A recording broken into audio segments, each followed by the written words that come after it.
Bienvenidas y bienvenidos a un nuevo programa y capítulo de Ecos de Arauco, un espacio de conversación y reflexión sobre nuestro territorio y sus problemáticas. En este séptimo capítulo queremos abordar un tema que cada vez adquiere mayor relevancia, la retención hídrica de nuestros territorios. ¿Qué ocurre con el agua cuando llueve? ¿Por qué en algunos lugares el agua logra infiltrarse y permanecer en el suelo, mientras que en otros rápidamente escurre, provoca inundaciones y termina perdiéndose? Para conversar sobre esto, hemos invitado a Ignacio Rip, médico veterinario en nuestra zona, el cual posee un diplomado en gestión ambiental agropecuaria enfocado en mitigación y adaptación al cambio climático, que nos ayudará a comprender la relación entre el agua, el suelo y los humedales, los bosques y las distintas formas en que hemos intervenido nuestro territorio. Hablaremos también de una problemática muy presente en nuestra región, las inundaciones, y de cómo fenómenos como la pérdida de humedales, la modificación de los cursos de agua, la urbanización y determinadas prácticas productivas y forestales pueden influir en la capacidad que tiene un territorio para absorber, almacenar y liberar el agua. Hoy conversamos sobre agua, territorio y futuro. Soy Nicole Menares y le doy la bienvenida a este nuevo capítulo de Ecos de Arauco.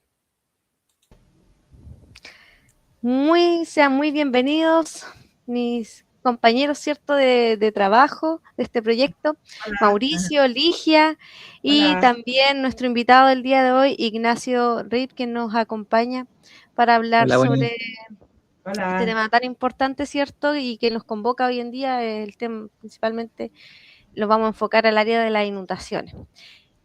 Saluden, chiquillos, sean muy bienvenidos. Bienvenido, muchas gracias. Ignacio, este va a ser un muy buen capítulo porque vamos a hablar de temas que a todos nos están afectando, ¿no? El mundo está cambiando, hay un nuevo escenario de cambio climático y tenemos muchas dudas, ¿no? ¿Cómo nos adaptamos? ¿Cómo comprendemos de otra manera, ¿no? La naturaleza, no como algo que se tenga que manipular y controlar desde la tecnología, ¿no? Sino que parte de nosotros, ¿no? Arauco fue noticia nacional, salimos, a mí incluso me llamó varias gente, amigos de Santiago, ¿no? Que veían a Arauco con caballos nadando, ¿no? En el mar, que fueron a pescarlos, ¿cierto? Entonces es interesante saber cómo se conforma Arauco y cómo Arauco se relaciona con el agua. Así que muchas gracias, Ignacio, por aceptar esta invitación. Gracias a ustedes por la invitación. He visto ya varios de sus capítulos, han estado muy interesantes. Los invitados también han sido de gran calibre. El último que vi fue el de don César, que estuvo muy interesante también, hablaron del agua, así es que en algo nos relacionamos. Gracias de nuevo por la invitación y vamos a intentar dejar lo máximo de claro posible la información y todos los detalles que quiero compartirles. Muy bien, gracias. Ligia, no sé si quieres saludar a tus Hola fans. Ignacio, Hola, ¿cómo bienvenido estás? a este nuevo capítulo de Ecos de Arauco.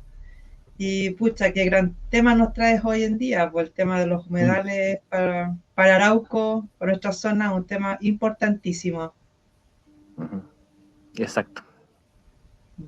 Ustedes me dicen cuándo comienzo. Bueno, vamos a comenzar, yo creo que presentando el PPT que nos compartiste, que fue un PPT que fue expuesto por si hay alguien asistió, ¿cierto?, a un seminario que se hizo de parte de la agrupación protectora de humedales que se dio en la Municipalidad de Arauco, y tuvo muy poca convocatoria y se hablaron muchos temas interesantes en torno al agua. Y ahí, El agua es Ignacio, vida, se llama. el agua es vida. Muchas gracias, Ignacio, por recordarnos. Así se llamaba, ¿cierto?, ese seminario. Y en ese seminario tú expusiste, ¿cierto?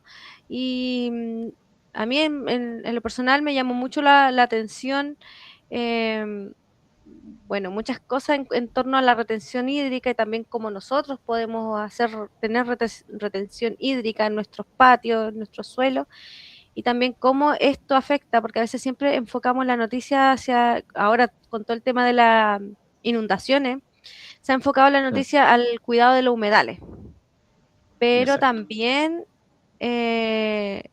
es necesario hacerse cargo de la parte intermedia. Bueno, tú nos vas a explicar un poco, presenta tu tema, Ignacio, por favor. Sí, como tú bien dices, los humedales son muy importantes, son un ente regulador de todas las lluvias que caen dentro de la zona. Sin embargo, está conectado con otros ecosistemas que funcionan como un engranaje, y cada uno de ellos debe funcionar correctamente para que todo funcione correctamente. Entonces, si una parte de este engranaje está dañada, ni los humedales, ni los ríos, ni los cerros pueden funcionar bien. Entonces ahí vamos a ver cómo se conecta. Esta presentación, como bien dijiste también, la hicimos en el seminario El agua es vida. No tuvo mucha convocatoria, así que invito también a todos los oyentes de este programa que estén atentos a las actividades que se hacen en torno al tema ambiental, a la protección ambiental, para que puedan ir, puedan aprender, podamos conversar todos juntos para intercambiar información y que todos estemos más claros por lo que está pasando, ¿ya? Entonces, primero tenemos que ver el contexto actual de Arauco. ¿Ya? Arauco, al igual que muchas otras zonas del Biobío, como Florida, por ejemplo, son zonas que están bastante erosionadas, con suelos bastante degradados, pasan por periodos de sequía e inundaciones producto de la invasión forestal, más que nada. Ignacio, disculpa, ¿qué significa que un terreno esté erosionado? ¿Se escucha harto eso? ¿Qué es una erosión? Sí, bueno, aquí en las imágenes podemos ver también ciertos escenarios que nos llevan a ese concepto, ¿cierto? La erosión es cuando el suelo, por ejemplo, queda desprotegido a las inclemencias del clima, ¿cierto? De los temporales, de las lluvias, del viento. Entonces, en la foto superior podemos ver un monocultivo de eucalipto, ¿cierto? Que ha sido recién talado. Este suelo que estaba sosteniendo este monocultivo queda expuesto a las inclemencias del tiempo, del clima, ¿cierto? Entonces llueve, se arrastra el sedimento de este cerro, se transportan los nutrientes hacia las partes hacia las zonas más bajas del terreno, y estas zonas más altas quedan expuestas y comienza así la erosión. ¿Ya? La máxima expresión de erosión son las cárcavas que podemos ver en las imágenes de más abajo, imágenes inferiores, que son hoyos en el terreno, ¿cierto? Donde la lluvia y el viento ha hecho su trabajo desplazando el terreno y generando estos grandes socavones, ¿cierto? Entonces, esto lo vemos harto en Arauco, ¿eh? Hay que ir a caminar para los cerros para poder percatarse de este tipo de erosiones, en donde también hay una disminución, obviamente, de los reservorios de agua naturales y la simplificación de la biodiversidad, ¿cierto? Cada vez que nosotros vemos un monocultivo, tenemos que saber que también la biodiversidad circundante está disminuida y por lo tanto es un ecosistema mucho menos resiliente a cualquier impacto ambiental que pueda ser generado en ese sector. Vamos con la siguiente diapositiva. Entonces, bueno, aquí hay una frase muy importante, dice: un humedal no es un terreno improductivo, ¿cierto? Es una infraestructura natural que sostiene la vida del territorio. Ya dentro de un humedal hay cierto tipo de biodiversidad, cierto tipo de características ambientales que lo hacen ser una infraestructura súper importante para los ecosistemas, tanto internos como circundantes. ¿Ya? Estos bajan, almacenan agua, ¿cierto? Filtran los contaminantes que pueden estar confluyendo en ese sitio, disminuyen las inundaciones y también albergan una gran cantidad de biodiversidad. Dijimos que la biodiversidad estaba directamente ligada con la resiliencia, ¿cierto? Alta biodiversidad, mayor resiliencia de ecosistemas. Baja biodiversidad, menor resiliencia de los ecosistemas. Entonces, cuando un humedal no está funcionando a su capacidad máxima, empiezan a haber la baja de humedad ambiental, ¿cierto? Aumento del riesgo para las comunidades, porque aumenta también el riesgo de los incendios y de las inundaciones, baja la biodiversidad y por lo tanto hay una menor resiliencia. Es por esto que estamos cada vez más expuestos a que se produzcan grandes incendios y grandes inundaciones, poniendo en riesgo a toda la comunidad, en definitiva, que habita en la zona. ¿Cierto? Habita en el lugar. Ignacio, ¿sabes qué? Te quería comentar algo, ¿no? Qué interesante. En lo personal, estamos construyendo una casita y ¿Sí? Con esta lluvia, ya llevamos un mes casi con lluvia, ¿no? Sí. El agua ya quedaba arriba, ¿sabes? Que no bajaba el agua, como que la tierra no chupaba el agua, ¿no? Yeah. Y el agua comenzó a aflorar, ¿no? Y claro. Hablando con los vecinos, conocimiento popular, ¿no? del sector, nos decían a veces que es muy las capas importante escuchar a freáticas, los ¿no? vecinos. Como que el agua estaba muy abajo, ¿no? Como que casi las napas se habían llenado.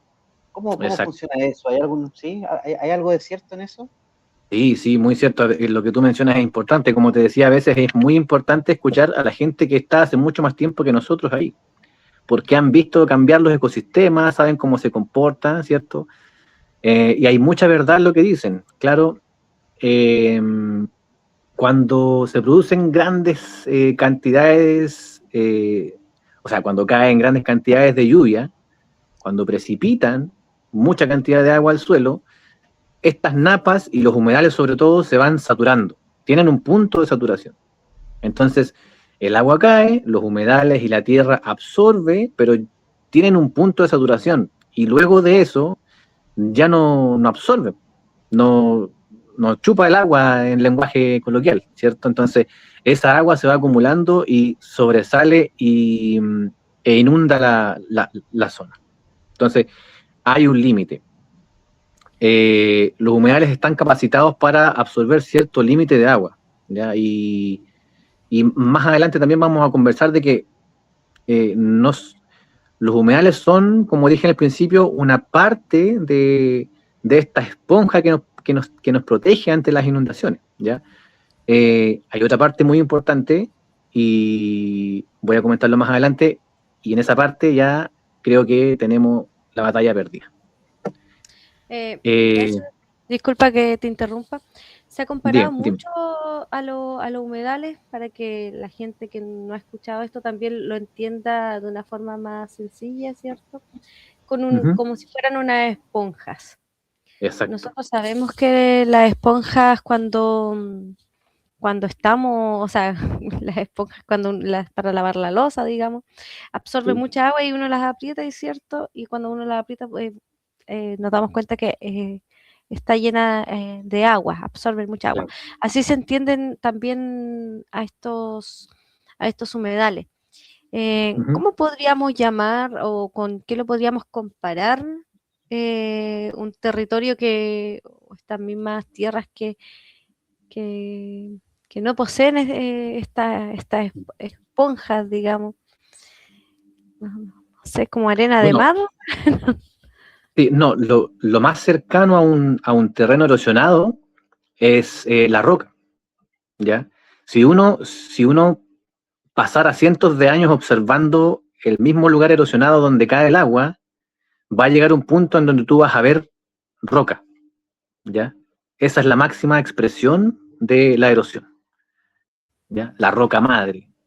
De la roca madre hacia arriba se va generando a través de los años y a través de la sucesión natural, ¿cierto?, de especies, una capa orgánica que va dando origen al suelo que pisamos, ¿ya? Pero cientos de miles de años de erosión en un mismo lugar deberían llevarte a la roca, ¿ya? Esa Ignacio, disculpa, hablando del tema de la erosión, tengo entendido que la erosión ya va a paso agigantado acá en Chile, y ya va llegando a la quinta región. ¿A qué se debe ese tipo de erosión que está pasando aquí en nuestro país? Sí, aquí hay dos conceptos que a lo mejor se mezclan, uno es la erosión y la otra es la desertificación. ¿Ya? Ya. La desertificación está avanzando, obviamente por causas naturales, pero muy ligado también a lo que hemos hecho nosotros como seres humanos en el clima y en el ambiente. ¿Ya? O sea, este avance natural de la desertificación, Ya. por cierto que hubiese sido mucho más lento si los seres humanos no hubiésemos intervenido como hemos intervenido hasta ahora los ecosistemas. ¿Ya? Eso va a pasar sí o sí, de forma natural. La desertificación se acerca cada vez más hacia el sur. Y el otro concepto, cierto, es la erosión, que está presente, yo creo que en todo Chile, pero donde más fuerte se ve es en la zona central, donde tienen más auge las empresas forestales, ¿ya? O sea, el monocultivo finalmente es el que más erosión produce. Y a monocultivo no me refiero solamente a las plantaciones de eucalipto, ¿cierto? Forestales, sino que también plantaciones agrícolas. Hay muchas partes en donde se cultiva solamente, por ejemplo, girasol, o se cultiva solamente soya. Todo tipo de monocultivo es dañino para los ecosistemas, ¿ya? Y es un precursor de la erosión. De hecho, si tuviéramos un monocultivo de peumo, o un monocultivo de maqui, o un monocultivo de robles, que son nativos, pero siendo monocultivo también es dañino para el medio ambiente, porque en la biodiversidad está la resiliencia. Conserven ese concepto en su mente. En la biodiversidad siempre hay mayor resiliencia para efectos climáticos. Ok, gracias. Eso, sigámonos. Bueno, y aquí los llevo a segundo básico más o menos, ¿cierto? Cuando nos pasaron el ciclo del agua, ¿cierto? Que el agua desde el mar se evapora, los vientos llevan las nubes hacia los cerros, en los cerros llueve y toda esa agua baja por los ríos, se infiltra en los bosques y vuelve a comenzar el ciclo, ¿ya? Y se pierde en el mar. Eso, no es que el agua se pierda en el mar, sino que es un ciclo infinito que se repite, ¿cierto? Y nutre e hidrata todos los ecosistemas. Vamos con la siguiente.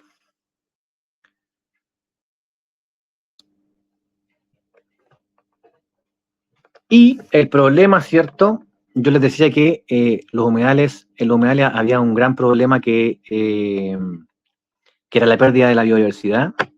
También podemos decir que un problema son los rellenos, ¿cierto? Que se ven cada vez más frecuentes en los humedales.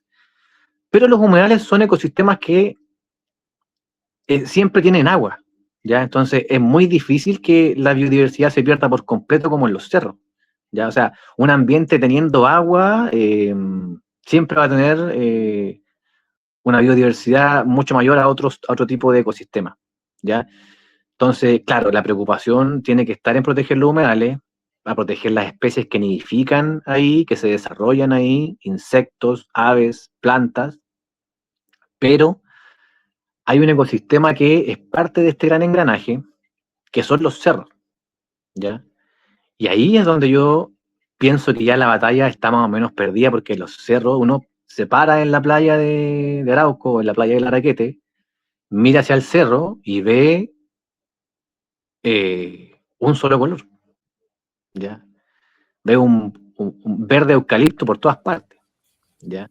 Entonces, esa pérdida de biodiversidad hace que nos estemos inundando cada vez más, y la verdad es que si no nos preocupamos como sociedad, ni las autoridades pertinentes se preocupan de este tema, nos vamos a seguir inundando aunque los humedales estén al 100% de su capacidad, ¿ya? Porque el cerro, solamente el cerro es el encargado de almacenar y captar gran cantidad del porcentaje de las aguas que luego llegan a los humedales, ¿ya? Por eso les digo que es un engranaje y que cada parte tiene que funcionar como tiene que funcionar para que el conjunto funcione, ¿ya? Porque si una de estas partes está mal, vamos a sufrir todos. Este es una imagen, un esquema que que hizo el Centro Tecnológico de Hidrología Ambiental, y este experimento, o este estudio más que nada, se hizo en coníferas, ya en pinos, pino oregón, pino radiata, pino marítimo, coníferas, ya que también se ocupan como monocultivo y están en todas partes, ¿ya?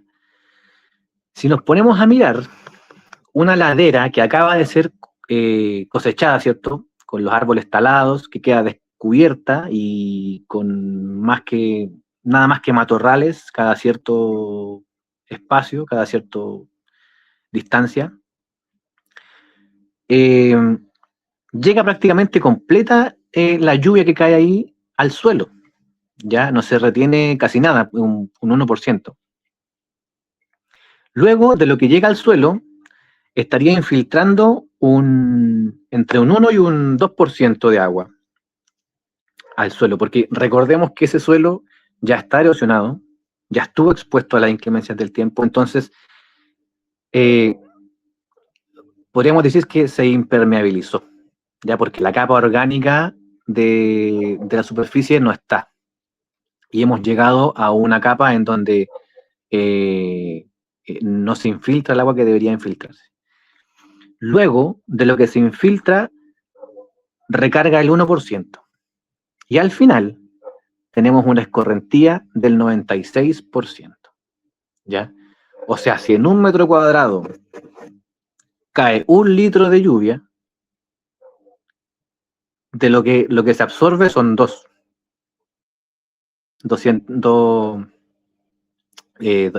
mililitros. Oye, Ignacio, Dime. esto es algo que yo no lo había pensado, ¿no? Claro, efectivamente desconocía que los cerros tenían tal capacidad de absorción. Son muy Debiésemos, tal importantes. vez, muy importante, ¿no? Debiésemos, y que incluso los humedales estuviesen en toda su capacidad, tampoco lograrían absorber toda el agua que les llega a través de los cerros. Exacto. Creo que es un momento importante de solicitarle, ¿no?, a las empresas forestales que son dueños de estos terrenos, que en sus propiedades puedan empezar tal vez a generar zanjas de infiltración, ¿no? Para que el agua de alguna manera logre bajar y pueda alimentar las napas o pueda generar, no sé, un ciclo de rehidratación. De rehidratación, efectivamente, ¿no? Exacto. Bueno, para ellos es un costo operacional gigante. ¿Ya? O sea, yo creo que no es compatible con el monocultivo este tipo de zanjas de infiltración. ¿Ya? Ya partamos de ahí. Oye, disculpe, un claro ejemplo, ¿me escuchan? Un claro ejemplo sería la zona de Raqui Alto. ¿Sí? Para el verano la sequía es pero enorme para esos lados, como lo que tú estás reflejando ahora, esta información de los cerros. Claro. La gente ya no tiene agua para los animales, para la siembra. Ese es como un claro ejemplo de lo que tú acabas de exponer en relación a los cerros. Claro, sí. Sí, y sin agua que infiltre, los pastizales y alimento para el ganado no van a tener.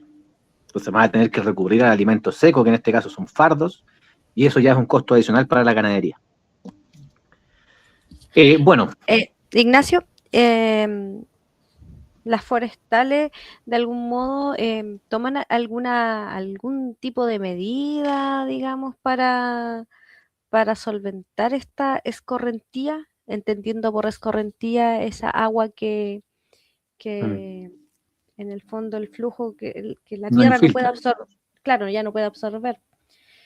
Claro. Porque, bueno, yo tuve la oportunidad de ver esta presentación y recuerdo que en una parte tú mencionabas que ni siquiera algo que podría de algún modo mitigar, que era como el corte de los árboles que iban dejando, ni siquiera eso se hacía.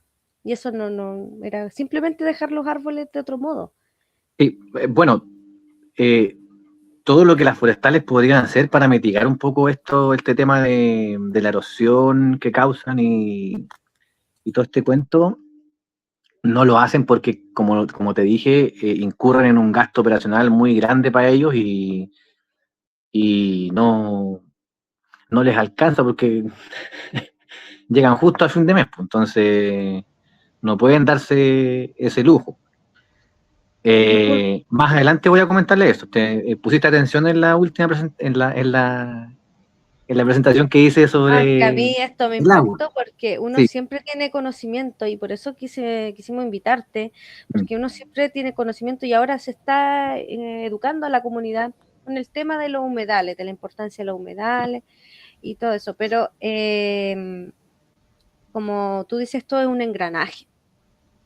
Claro. Y hay un gran porcentaje que no se está absorbiendo en los cerros, en nuestras montañas, producto de estos monocultivos, ¿cierto? Porque yo Claro. recuerdo cuando era chica que el Araquete, yo crecí ahí, cuando íbamos al cerro con mi familia, encontraba diversidad de árboles. En el mismo río Piedra Cruz, no recuerdo haber visto pino. Y ahora uno va y Lleno. es como la canción del Tota Barahona, ¿cierto? Pinos, pinos, pinos. Pinos, pinos, pinos. Por Claro. todos lados. Sí. Lo otro también que me he dado cuenta es la cosecha de estos monocultivos en las cuencas, que también es algo no menor para la sequía que viene más abajo Sí. Sí, no, las empresas forestales son las grandes. Mira, yo la última vez que hice esta presentación dije que no le iba a echar la culpa a las forestales y sigo manteniendo eso. Los culpables somos nosotros por dejarlos avanzar hasta el punto en el que han avanzado hasta ahora. ¿Ya? Porque por lo menos la cara visible de los cerros, ¿cierto? Si uno se para en la costa y mirara hacia los cerros, por lo menos la cara que podemos ver de los cerros debería estar intacta con bosque nativo. ¿Ya? Pero hasta eso nos han quitado. Está lleno de pinos y eucaliptos. Entonces, son bosques que, si bien es cierto, tienen la capacidad de retener cierto porcentaje de agua, no es el adecuado. ¿Ya? Ahora, en la próxima diapositiva vamos a ver cuánto es lo que puede retener un bosque de pinos. ¿Ya? Imagínense lo que sería un bosque biodiverso de árboles nativos. Entonces, aquí en el bosque de pinos, cuando aún está intacto, cuando no lo han cosechado, llega la lluvia y lo que absorbe solamente las hojas de este bosque es del 15%. Imagínense. 15% solo en las hojas retenido. Llega al suelo un 85% y de eso lo que infiltra es entre el 20 y el 17%. ¿Ya? La recarga a los acuíferos es del orden del 5 al 8%, entonces lo que estamos reteniendo es bastante más que lo que estaba reteniendo el escenario pasado, el que vimos anteriormente. Y la escorrentía asciende al 68%. ¿Ya? Entonces ahí tenemos un porcentaje menor de escorrentía, pero sigue siendo insuficiente. Aún es mucha el agua que llega hasta las partes más bajas y sigue sobresaturando los reservorios, en este caso los humedales. ¿Ya? Yo esto lo encontré impresionante cuando lo vi, este estudio en coníferas. Dije, en pinos, imagínense cómo sería un bosque nativo. O sea, el bosque nativo debe estar reteniendo más del 50-55% de agua.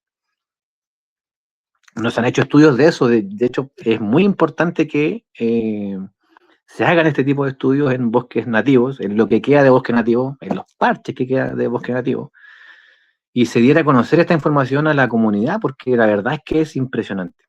Ya los cerros, sigo diciendo que es una parte fundamental en la implementación de políticas que mitiguen el tema de las inundaciones en la zona de Arauco. Entonces, hay que reforestar. Es importantísimo reforestar. Hay que ganarle un poco el espacio a las forestales, aunque digan que son renovables y hagan publicidad pro ambiente. Hay que quitarle un poquito el espacio a las forestales.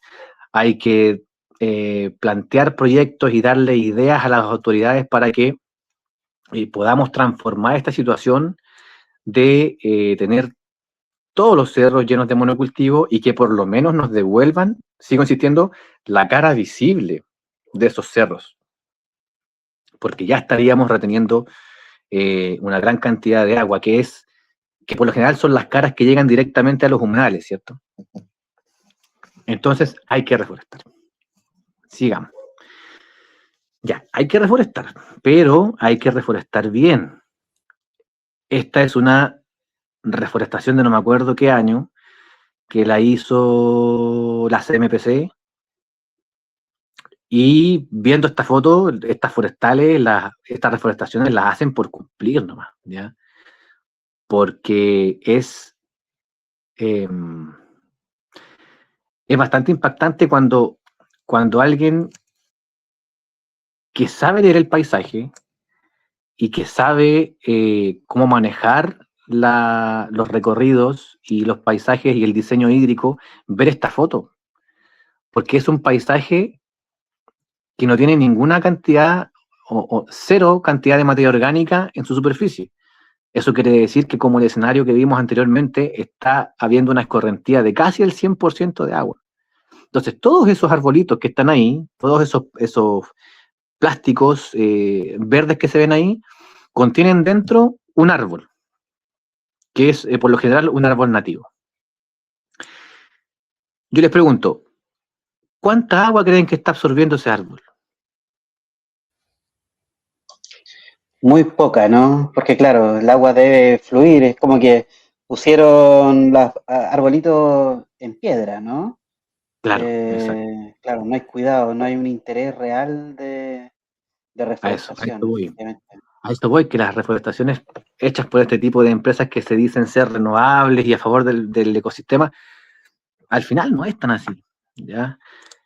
Estas reforestaciones, en vez toda la plata que invirtieron en estos plastiquitos que envuelven al árbol, y al medio del plastiquito hay un palito para que no se dé vuelta el arbolito, eso es un gasto, y ese gasto de un árbol multiplíquenlo por los miles que plantan. Ese gasto, ese dinero, podría invertirse, si quisieran reforestar bien, en modificar primero el terreno con un diseño hídrico que primero asegure que el agua se quede en el terreno, ¿ya? ¿Y cómo conseguimos esto? Poniéndole trampitas al agua, ¿ya? Poniéndole, impidiendo que el agua baje con velocidad, ¿ya? Poniéndole palitos, haciendo terrazas, lo que tú quieras. Impide que el agua baje a velocidad. Sí, porque yo alguna vez tuve la fortuna de ir a Bolivia, y hay unos sectores en Bolivia antiguos que ya no están usados, pero que vienen de los pueblos originarios, y ellos ya tenían en esa cultura milenaria, ¿no?, muchas terrazas que no lo estaban usando, pero que estando así al aire, sin ningún uso, estaba lleno de vegetación, ¿no? Ellos lo sabían mucho antes. Claro, ya lo sabían, ¿no? Es como que a veces nosotros creemos que la historia es lineal, ¿no? Es acumulativa, es ascendente, pero parece que hay procesos involutivos, ¿no? Es como que es como lo que le pasó a los egipcios, ¿no? Que duró tanto tiempo que se olvidaron cómo hacían las pirámides. Nosotros nos olvidamos cómo generar o producir el agua, cómo cuidar el agua, ¿no? Creemos que el agua sale de la llave y está listo. Sí, nos hemos olvidado de todo eso. Son tecnologías un poco más precarias, pero tecnologías al fin y al cabo, y que dan resultados, ¿ya? Entonces, como les decía, estas empresas podrían gastar, en vez de gastar estos millones en implementación para sostener el arbolito dentro del plastiquito, podrían invertirlo en modificar primero el terreno para asegurar la retención hídrica, y luego ir a plantar esos árboles. Y ni siquiera plantar árboles, tirar semillas. Si el bosque nativo sale solo, pero tienes que darle las condiciones ideales para que salga, ¿ya? Y para que resista. Sigamos. Entonces, el agua es el gran director de los ecosistemas. Siempre ha sido así. Este es un un humedal, ¿cierto? Y vemos que el humedal tiene una gran cantidad de biodiversidad. Este mapita trae solamente algunos tipos de plantas. Con esta imagen quiero mostrar que hay plantas con diversas capacidades. Hay plantas hidrófitas, mesófitas y xerófitas, ¿cierto? Cada una con una mayor o menor resistencia al agua. Hay plantas que viven dentro del agua, hay plantas que viven fuera del agua. Dentro de estos ecosistemas también viven muchos insectos, pequeños mamíferos, roedores, aves, y pasa algo muy, muy interesante también y muy triste a la vez, en que a medida que va avanzando este tema de la deforestación, de la erosión, del cambio climático, del aumento del uso de plaguicidas por parte de la agricultura, ha ido sucediendo que las temperaturas ya no son las mismas que antes. Las lluvias ya no llegan al mismo momento que antes. Los periodos de sequía ya no llegan al mismo tiempo también que antes. Por lo tanto, además de una pérdida de biodiversidad en plantas, estamos haciendo que haya una desincronización entre la interacción natural de depredador y presa. Porque hay insectos depredadores, que están naciendo casi cuando su especie presa ya está muriendo. Entonces, el depredador no alcanza a alimentarse bien de su presa porque están naciendo en diferentes tiempos. Hay desincronizaciones muy grandes que están afectando no solamente a ese contacto interespecie, sino que también están afectando a los agricultores, ¿ya?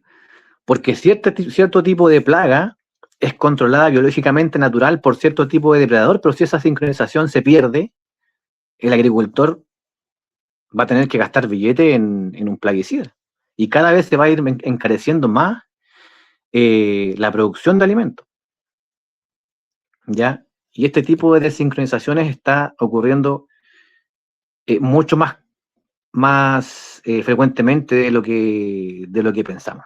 Así que para los agricultores que nos están escuchando, también es tiempo de hacer las cosas diferentes, de integrar manejos regenerativos dentro de su sistema agroecológico de cultivos para que estas interacciones, estas sincronizaciones se mantengan en el tiempo y aumente la biodiversidad y por lo tanto la resiliencia de su sistema productivo.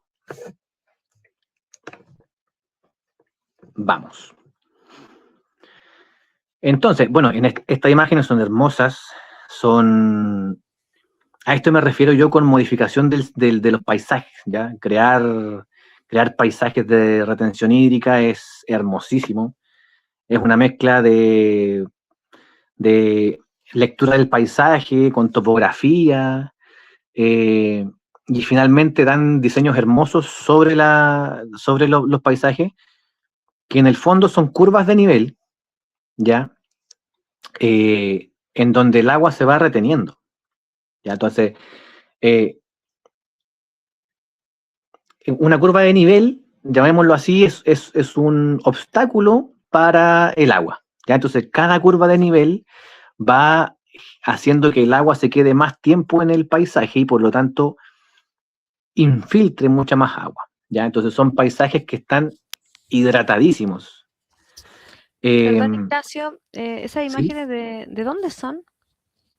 Esas imágenes son de Brasil, ¿ya? El precursor de todo este tema de la agricultura sintrópica, que es por el cual yo conocí el tema de los paisajes de retención hídrica, es un señor que se llama Ernest Götz, que es croata, se fue a vivir a Brasil y transformó un paisaje degradado mediante la agricultura sintrópica y los paisajes de retención hídrica en un oasis, ¿ya? Entonces ocupó estas mismas técnicas para acelerar la sucesión natural sin aplicar técnicas tan avanzadas ni agroquímicos, sino que siendo ocupando la función que nosotros ocupamos dentro de los ecosistemas, que es aumentar el potencial de vida del lugar que habitamos, ¿ya? Para eso fuimos hechos. Porque yo les pregunto a ustedes, por ejemplo, veamos los monos. Los monos cuando se desplazan sobre los árboles de la selva, ¿cierto? Van inconscientemente y naturalmente rompiendo palitos, sacando hojas, comiendo frutas que después las reintegran al suelo, ¿cierto? Y ese desplazamiento de la manada de los monos en la selva es una poda, ¿cierto?, que se le hace a los bosques para generar pulsos de luz y para integrar materia orgánica al suelo. Eso está diseñado así, ¿ya? El diseño natural. Ellos lo hacen inconscientemente, pero es así, ¿ya? Las manadas que se mueven en la sabana cuando la temporada de pasto llega, ¿cierto?, van comiéndose el pasto todas al mismo tiempo, avanzando sin retroceder, o sea, sin degradar el terreno por el cual van pasando, y se comen el pasto en un punto óptimo de reposo que hace que la llanura o el pasto crezca mucho más fortalecido y con mayor vigor después de que han pasado. Y eso está diseñado así. Eso es lo que hacen. Tanto Yo los monos como sí, el episodio pasado intenté explicar esta parte, pero obviamente no me iban a entender como para abrir paso a tu tema de los destructores por Claro. naturaleza, ¿cierto? Que a eso se Sí, refiere sí, con lo que pone exacto. ahí que somos destructores por naturaleza, pero a veces somos malos destructores, y como tú estás Claro, explicando ahora, destructores con un propósito natural, podríamos decirlo. exacto. A mí me encanta verme como un destructor por naturaleza. Yo soy un destructor por naturaleza. A mí me encanta podar árboles, hacer tirar árboles, botar árboles. Me encanta y me relaja, ¿ya? Pero debemos enfocarlo bien, ¿ya? Porque como bien dice Nina, podemos ser destructores de una mala manera, como lo hacen las forestales, ¿cierto? Como lo hace cualquier industria extractivista, ¿ya? Las forestales, las pesqueras, la minería, A destajo, digamos. destajo. O podemos ser, a mí me encanta definirme como un destructor creativo, ¿ya?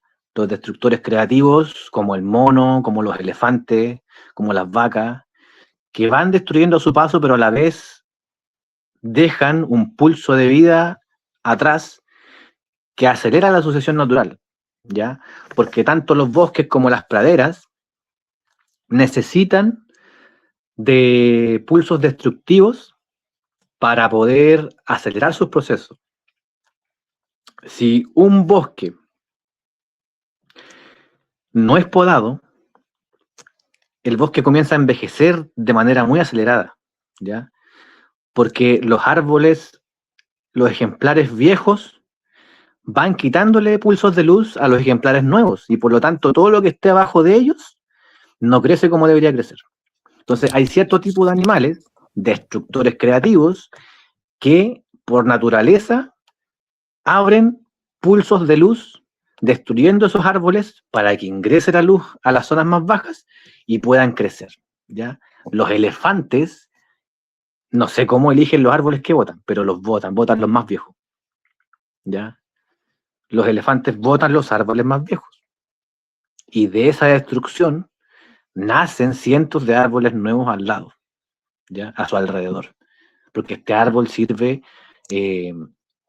como alimento luego de la descomposición en el suelo, ¿ya? Entonces, quédense con eso es lo que somos destructores creativos, ¿ya? Así Oye, que, actuemos como tal. bueno, siempre la naturaleza nos sorprende y con su inteligencia natural, digamos. Y es increíble cómo nosotros nos hemos ido volviendo cada vez menos conscientes, no sé si consciente es la palabra, o menos insensible con nuestra naturaleza, con nuestro entorno, con con lo que nos da la vida. O sea, realmente es increíble nuestro nivel de deshumanización que hemos tenido. Quería hacerte una pregunta con respecto a la imagen que está abajo. ¿Esos son eucaliptos que están ahí en medio? Sí, eso también se me olvidaba comentarles. No odiemos al eucalipto por ser el causante de la erosión de nuestros paisajes, ¿eh? Él no tiene la culpa. Él es un árbol más dentro de la naturaleza que los humanos hemos elegido para ser mal usado, ¿ya? Monocultivo, cuando se Como tiene monocultivo, todo. claro. El eucalipto, a mi parecer, es una de las plantas más generosas que existen dentro del planeta, ¿ya? O sea, es un árbol que resiste las heladas en sus primeros estadios de crecimiento. Es un árbol que genera biomasa, pero a montones, ¿ya? Es un árbol que nosotros podemos usar como pionero en sistemas agroforestales porque nos va a proteger todo lo que crezca abajo de él, ¿ya? Y contrario a lo que se dice de que el eucalipto acidifica la tierra, que mata todo lo que hay abajo, es verdad, pero solo en un contexto de monocultivo, ¿ya? Cuando tú el eucalipto lo plantas en una alta densidad, pero aparte en una alta biodiversidad, el eucalipto se comporta de otra forma, ¿ya? Y es una de las plantas, como les dije, más generosas que podemos tener si queremos implementar un cultivo agroforestal, ¿ya? Es una de las primeras plantas que tenemos que implantar porque el eucalipto va a ser la planta que nos va a ayudar a generar biomasa y convertir ese suelo duro a través de la materia orgánica en suelo cultivable, ¿ya? Entonces, eso es lo que hicieron en Brasil. Asociaron un cultivo de plátanos y cacao a árboles de eucalipto. Y como pueden ver, el eucalipto está todo podado, ¿cierto? Está el tronquito nomás hacia arriba y arriba están las hojitas. Eso quiere decir que desde donde comienzan las hojitas hacia abajo fue podado. O sea, todas esas ramas se cortaron y fueron integradas al suelo, ¿ya? Eso que se demoraría cientos de años en suceder de manera natural, nosotros como seres humanos y como destructores creativos estamos acelerándolo, ¿ya? Por lo tanto, estamos siendo parte de la sucesión natural. Ignacio, una consulta. Dale, Ligia. Sí, Mira dígame. lo que tú acabas de decir en cuanto al sembrar eucaliptus y que lo que se entiende es que cuando tú siembras un eucaliptus, después se puede volver a sembrar en ese lugar. Es una tierra que se puede cosechar. ¿Eso es lo que tú estás refiriendo? Sí, con el manejo correcto. Con el manejo correcto. ¿Y a qué te refieres con el manejo correcto? Enfocado a no enfocarse a que el cultivo de eucaliptos sea nuestra especie como foco, ¿cierto? Como lo hacen las forestales. Pues las forestales, el cultivo... Solo plantan eucalipto, sino que exacto, como está en la imagen, Ah, imagen ahí, Ligia, bueno, a ver si lo entendí bien, como está en la imagen ahí, está de algún modo tratado para que en el fondo ayude a las otras plantas, las proteja del sol, las proteja de la lluvia. Yo he escuchado a muchas personas decir, no, el eucalipto hay que sacarlo porque absorbe toda el agua, pero cuando está, digamos, en monocultivo, o sea, solo eucalipto es Claro. lo que hace daño. Todo lo que sea monocultivo, digamos, va a hacer daño. Y se podría decir que el pino, por la resina, haría más daño a la tierra que el eucalipto, una cosa así, ¿o no? Yo he visto sistemas agroforestales con pino igual, ¿ya? O sea, tanto el pino como el eucalipto y hasta el aromo son especies que se ocupan en distintos sistemas agroforestales como especie pionera, ¿ya? Pues a esto voy. Ni el eucalipto, ni el aromo, ni el pino debe ser utilizado como especie foco, ¿ya? Sino que están dentro de estos sistemas cierto tiempo, ¿ya? Porque el eucalipto después de 5 años yo lo corto de raíz y lo elimino del sistema, ¿ya? Porque yo lo requiero solamente para dar ese impulso inicial al sistema agroforestal, ya para que nutra y proteja en los primeros estadios de las plántulas, y luego lo retiro del sistema. Ahora, el eucalipto es muy bueno porque yo lo corto de raíz y vuelve a rebrotar, ¿ya? Entonces, esos rebrotes no impiden que la luz ingrese al sistema, a la vez que estoy generando también biomasa de nuevo. El que no recomiendo usar es el aromo, porque el aromo es muy invasivo. Ya rebrota y no termina de rebrotar y podría invadir nuestro cultivo agroforestal. Pero tanto el pino como el eucalipto son usados para sistemas agroforestales en los primeros años de la implantación. Luego hay que retirarlos, ya porque nuestras especies foco son otras. Mauricio, te Perfecto. hago una pregunta. Oye, sí, es que me acuerdo, mientras tú hablabas, hubo un momento en mi vida que me gustó harto el tema de la agroecología, ¿no? Y leía un japonés de apellido Fukuoka que creó el concepto y la disciplina de la agronomía natural. Escribió un libro muy lindo que se lo recomiendo a quienes están escuchando, está en PDF, es fácil de acceder a él, que se llama La revolución de una brizna de paja, ¿no? Y él lo que hacía, y lo hizo, y yo lo hice también una vez en un campo, compré unos fardos de paja y él lo llenó ciertas áreas que estaban como lo que tú decías, ¿no? Erosionados, claro, donde está todo como muy duro, tú no te puedes ni tirar al suelo porque aquí hay todo pinchado, muy ácido el suelo. Y al invierno siguiente, bueno, llovió, todo eso se pudrió, ¿no? Pero después empezó a nacer como, bueno, la misma lo de la paja, porque era avena, y donde antes era todo como desierto, ¿no? Como arcilloso, empezó a haber materia orgánica y comenzó a solucionar sus problemas que teníamos, y que era exceso de agua.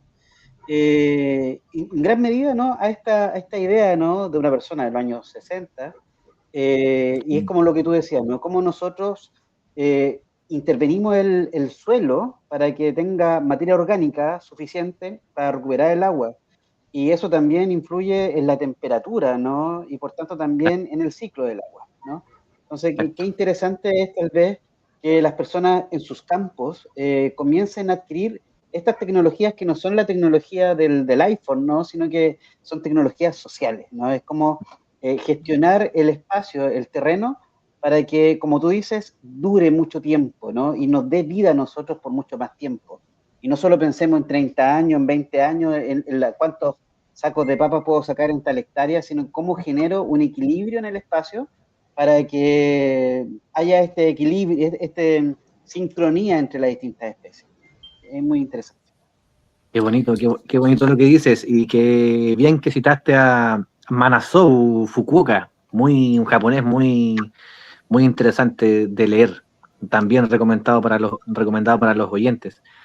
Y claro, después de leer ese libro y con el conocimiento que uno va adquiriendo a medida que va leyendo de la retención hídrica y todo este cuento, se da cuenta de que finalmente uno podría adquirir un terreno exforestal y transformarlo en un oasis, aplicando todos estos conocimientos.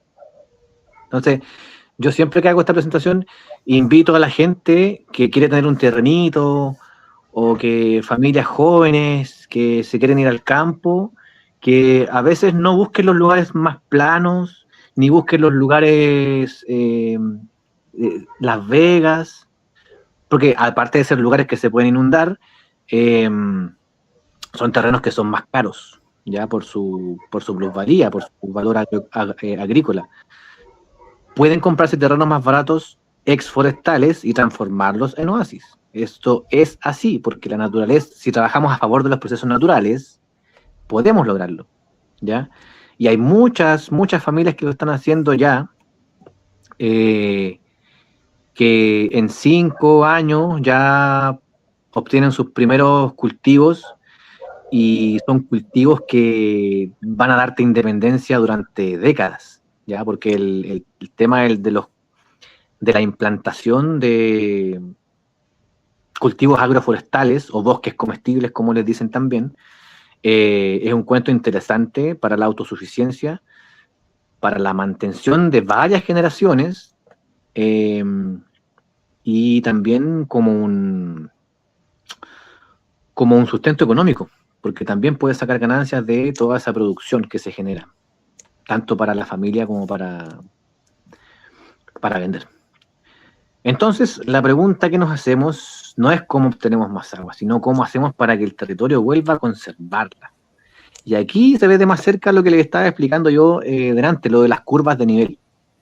En la primera imagen se ven curvas de nivel que fueron hechas con un arado Geomans, con un tractor, que no siempre se hace así, ¿ya?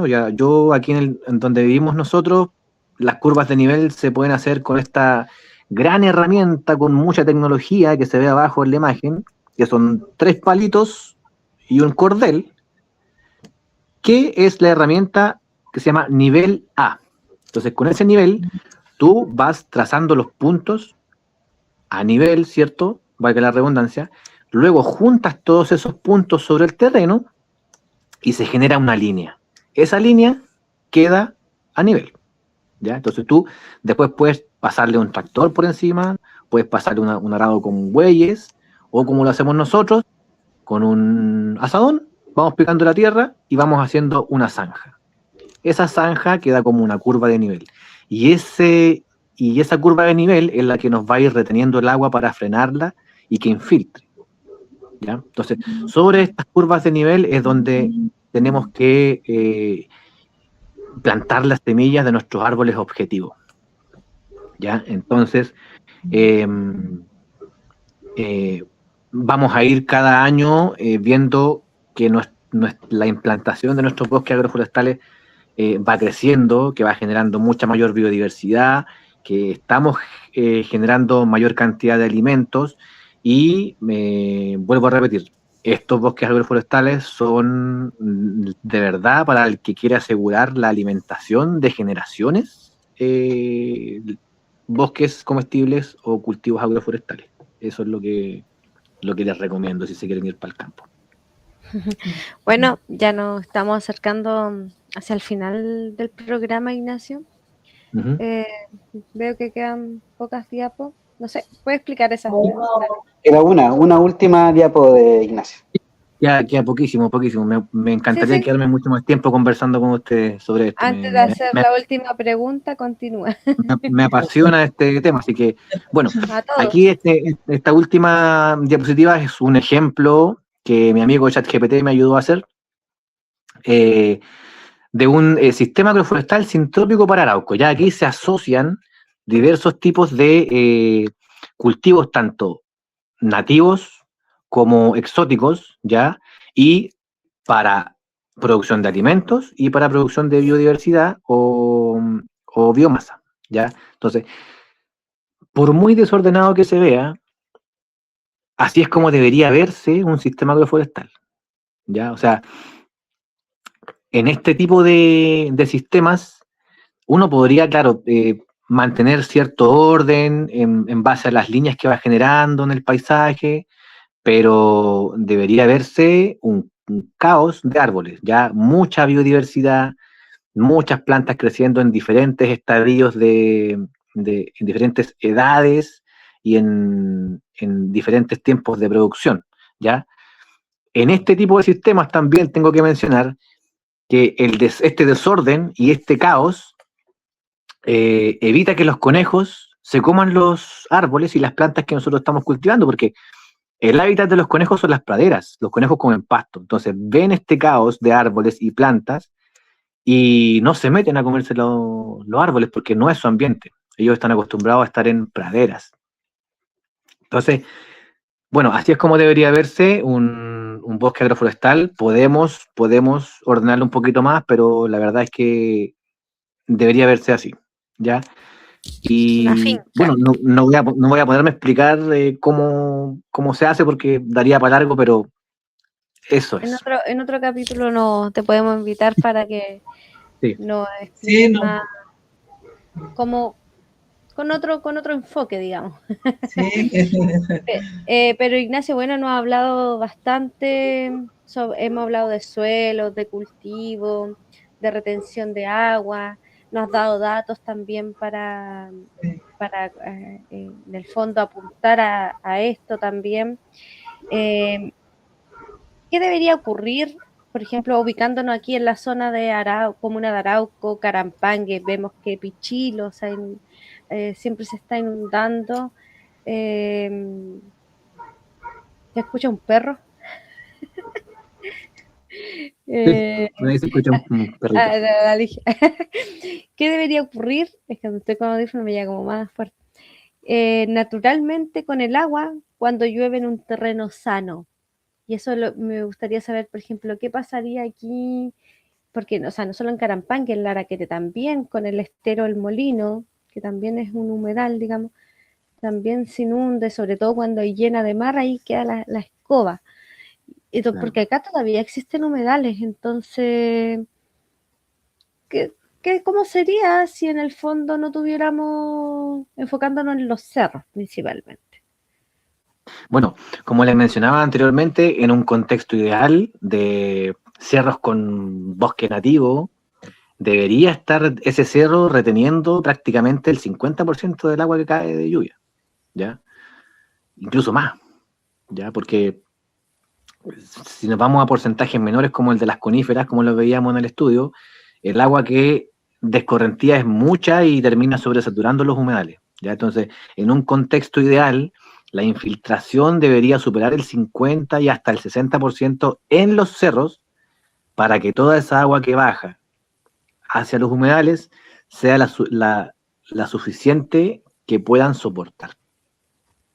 ¿Ya? Entonces, volvemos al tema de la biodiversidad. Los bosques nativos, y en especial el bosque esclerófilo nativo de esta zona, es muy resistente a la sequía, pero además es una gran productora de biomasa, de generadora de materia orgánica y por lo tanto de recuperación de suelos, propiciando las características que debería tener un suelo que infiltre, ¿ya? Entonces, esa sería lo ideal, recuperar nuestros cerros.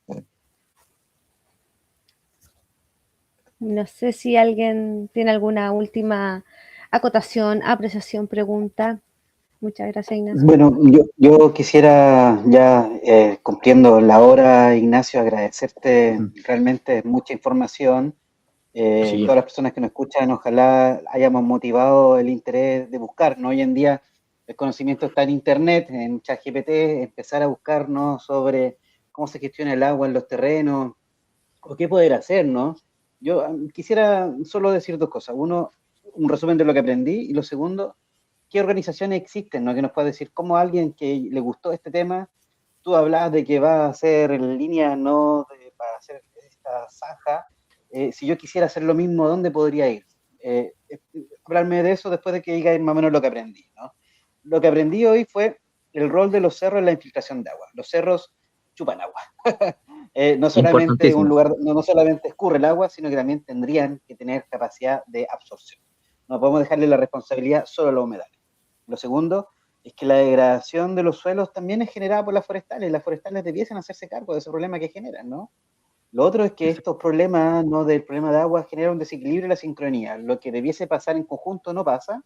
Y lo otro, finalmente, lo cuarto que aprendí contigo, Ignacio, es la importancia de un diseño territorial que se haga cargo de la retención del agua. O sea, ya no podemos solamente ser espectadores de un fenómeno que cada vez nos va a golpear más, y seguramente lo que vivimos este año, de un mes de agua intensa, lo vayamos a seguir teniendo en un periodo de retorno de cada 5 años, quizás, no, quizás menos. Entonces, ya es momento, tenemos tiempo aún, pero tenemos que hacernos cargo. Eso, Ignacio, y dinos cómo podemos aportar, ¿no? ¿Qué podemos hacer? Sí. Bueno, las personas que quieran aprender de este tema pueden contactarte conmigo. Yo estoy abierto a responder dudas, preguntas. Los que sean de cerca puedo hasta ir a sus terrenos y darle algún tipo de tip. Da tu dato de veterinario. Bueno, a la pasada le reviso al perro. También hay Perro, gato, gallina, todo lo que tenga. Hay organizaciones que fomentan este tipo de prácticas agrícolas, pero no hay organización aquí en la zona por lo menos yo no he visto. El Centro de Regeneración Agua-Tierra, que se ubica en Santiago, ustedes le pueden hablar y ellos les dan información. Otro es Raimundo Lavé, que está trabajando creo que en Maule, con su página en Rehidrato, creo que se llama su página en Instagram. Y en Ñuble creo que Emilio Plasencia con el Bosquecito Inmanente también trabaja este tipo de paisajes de retención hídrica e implantación de sistemas agroforestales. Entonces, podría darle esos 3 datos para que ustedes pudieran hablarles y pedirles información. Muchas gracias. Muchas gracias. Ligia, Gracias a ustedes por invitarme. ¿algo más que decir, Ligia? No, yo creo que ya toda la información que tenemos es suficiente y muy agradecida, Ignacio, por haber aceptado esta invitación y habernos entregado tus conocimientos que en realidad nos educamos bastante. Muchas gracias. Gracias a ustedes por la invitación. Un tremendo programa, sigan así, chiquillos. Van a ir creciendo montones con la calidad de invitados que han traído también. Fantástico. Gracias a ti.